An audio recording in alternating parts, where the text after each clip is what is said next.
Hello and welcome. If you've perhaps bought something online from an international seller for under, say, $800 in the last few years, there's a big U.S. policy change you'll want to know about. Yeah, it's definitely going to shake things up for online shoppers. We're talking about something called the de minimis exemption. Right, de minimis. That's Latin, isn't it? Means something like the least. Exactly. And in trade terms, it basically meant that low-value shipments, those under that $800 threshold, could come into the U.S. without facing the usual duties and taxes. Okay, so it made things cheaper. And this isn't just a U.S. thing, right? Other countries do this too. Oh, yeah, definitely. Many countries have similar rules, though the value limits vary quite a bit. The EU, for example, has a €150 limit. Canada's is a bit more complex, depends on where it ships from, but it's generally much lower than the US's $800. And if you find this kind of analysis useful, maybe take a second now to like and subscribe. It really helps us keep digging into these topics. Absolutely. So think about buying, I don't know, a shirt. If you buy it at your local mall, the price includes manufacturing, sure, but also shipping, import costs, warehousing, store rent, staff, all that. Right, lots of overhead. But if you bought maybe a similar shirt directly from a site like, say, Shein or Temu, that de minimis rule meant historically you could often skip a lot of those import-related costs. Duties, taxes, some fees, things larger importers always pay. Which explains, at least partly, why those prices could be so low. Precisely. It's been a huge factor in their business model and appeal. And the U.S. really leaned into this back in 2015, didn't it? When the limit went way up. It did. It jumped from $200 all the way to $800. That was a very significant increase. And what happened then? I assume the number of packages just exploded. You assumed right. It's been a dramatic surge. Just last year, we saw about 1.36 billion with of these low-value packages come in. 1.36 billion. Wow. How does that compare to before the change? It's nearly 10 times the volume we saw back in 2015. Just a massive, massive increase. Incredible. And a lot of that is driven by those direct-to-consumer platforms we mentioned. According to a congressional report, yeah, Shein and Temu alone account for something like 30% of all those de minimis shipments. 30% just from those two. That's substantial. It really is. And Customs and Border Patrol data showed, get this, 92% of all cargo entering the U.S. fell under this rule. 92%. By shipment count, you mean? By shipment count, yes. Not necessarily by total value, but in terms of the sheer number of packages processed. The average value of one of these entries last year was around $54. So lots and lots of relatively small purchases adding up to that huge volume. Exactly.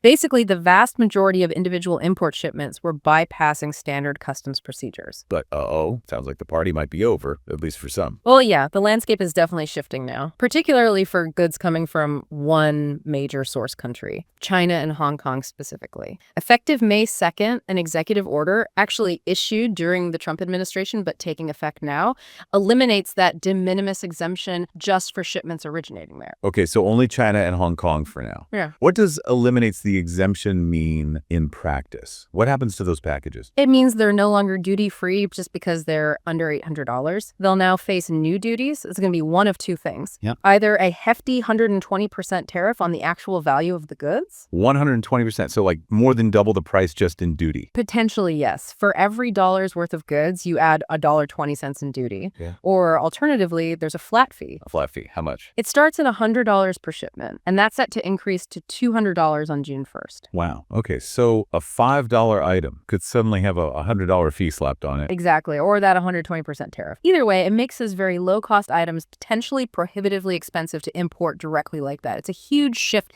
in the cost calculation. You mentioned this aims to level the playing field. That's the stated goal, yeah. Domestic producers or importers bringing in larger quantities already face duties and taxes. This is meant to reduce the advantage that these direct, low-value shipments from China had. So the most immediate impact is probably going to be felt by people shopping on Temu, Shein, AliExpress, places like that. Absolutely. Those platforms rely heavily, fundamentally, on that de minimis loophole for their pricing structure. And are they reacting? Have we seen price changes yet? We have. Both Shein and Temu announced price increases would start around April 25th, and news reports did confirm seeing prices go up on various items around that date. Can you give an example? Sure. One report mentioned a pair of patio chairs on Temu jumping from about $62 to over $70. Another noted a bathing suit set on Shein going from around $4.40 to over over $8. So noticeable increases. Yeah. But is it across the board? Well, it's probably not quite that simple. Some reports also mention seeing prices on other items actually decrease slightly around the same time. So online pricing is always dynamic, you know. Sure, algorithms are always adjusting. But the overall pressure, given these new duties, is clearly upward for goods from China on those platforms. This isn't just about, you know, your cheap online haul costing a bit more. Right, there are bigger picture things at play. Definitely. It signals a potential shift in how the U.S. is thinking about balancing cheap consumer goods against supporting domestic industry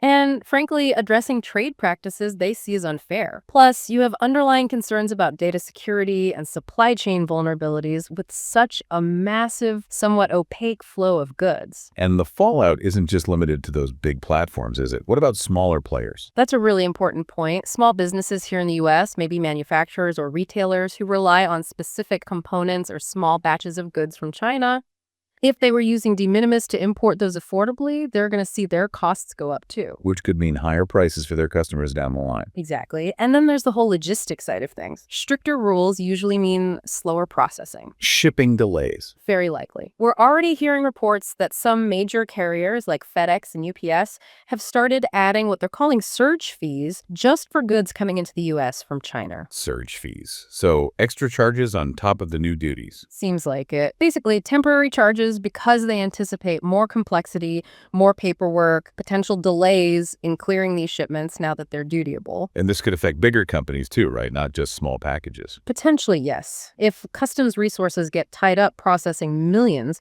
of newly dutiable small packages, it could create backlogs at ports that affect larger cargo shipments as well. I remember hearing something about a trial run or a suspension earlier this year. Yeah, there was apparently a brief, sort of unannounced suspension of the de minimis for China back in early February. And the reports were pretty stark. Something like 1 million packages piled up at JFK Airport in just 2 days. 1 million packages in 2 days. That really shows the potential scale of disruption. It does. It highlights how reliant the system had become on that smooth, duty-free flow for such a huge volume. So right now, this is just China and Hong Kong. But is this maybe the first domino to fall? Could this expand? That's certainly what a lot of experts are suggesting. It could be a precursor to a wider elimination of the de minimis exemption for goods from other countries, too. Why start with China? Just the volume. Volume is a huge part of it, yeah. Estimates are that China accounts for roughly half of all de minimis packages coming into the U.S. So it's the biggest target by far. Are companies trying to find ways around it, like shipping through other countries? There's definitely talk about that. Some logistics firms are reportedly looking into rerouting packages, maybe bringing them into Mexico first,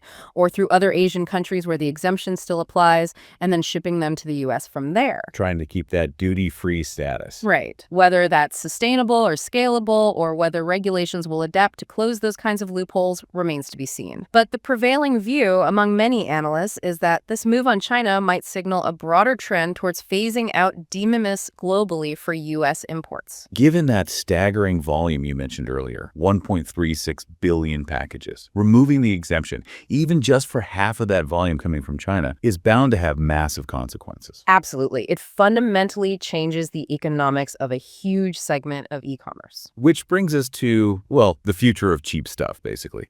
If those super low prices from international sites start disappearing because of duties, where do consumers go? That is, as one expert called it, the billion-dollar question. Maybe even the trillion-dollar question now. The things that made those platforms so popular, the incredibly low prices, often combined with fast and free shipping, that whole model gets disrupted if costs go way up. Could people just shift to, say, Amazon? Well, maybe for some things. But remember, even established players like Amazon are generally subject to standard tariffs on goods imported from China, regardless of de minimis. So while they offer convenience, they might not be able to replicate those rock-bottom prices we saw under the old system. And is bringing production back to the U.S. a realistic alternative in the short term? Experts seem pretty skeptical about a large-scale return to domestic manufacturing happening quickly enough to fill that gap.